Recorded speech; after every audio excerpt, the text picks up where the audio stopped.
we're going to look at today is using vectors to give a direction or to give a path. So in this case, I have a triangle here, and it's known as OBA. And as you can see, I've got a vector from O to A, which is A, and I've got a vector from O to B, which we call B.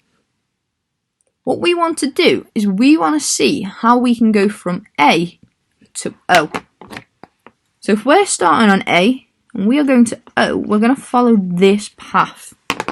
Okay?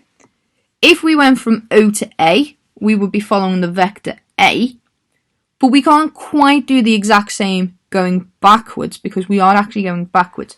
So to get from A to O, we're going backwards, so we're doing a negative A. So O to A would be minus A because we're going the opposite direction. Most of the time, we're going to look to get from a point to another point. So in this case, I'm looking from going from A to B. Here is A, here is B.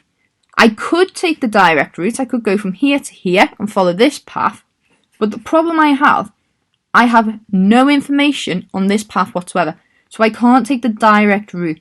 I can only follow my vectors.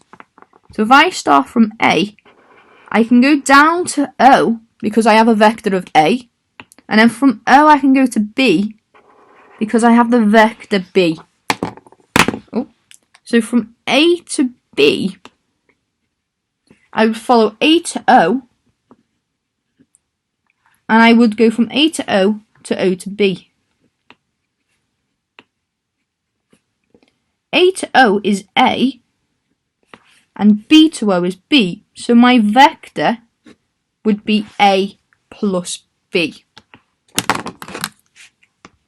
Can you have a quick go at your one, please? So for your one, you're going from O to B, from B to O, and then you're going from B to A.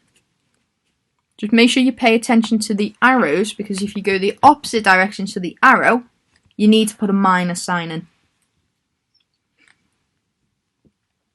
So for your turn, you're going from B to O. So if we're starting on B and we're going to O, we're doing the opposite direction of our arrow.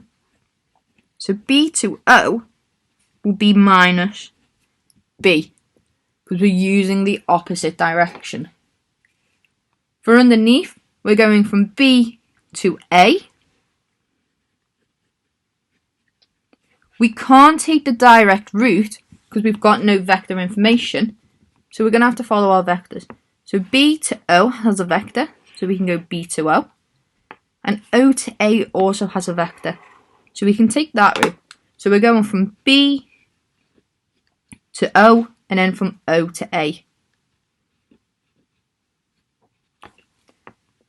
B to O is B, but that's if we're going the other way. We're not. We're going the opposite way. So it's not B, it's minus B, because we're going the opposite way to the arrow. And O to A, we've got A, but again, we're going the opposite way to the arrow, so it's going to be minus A. So your answer would be minus B minus A.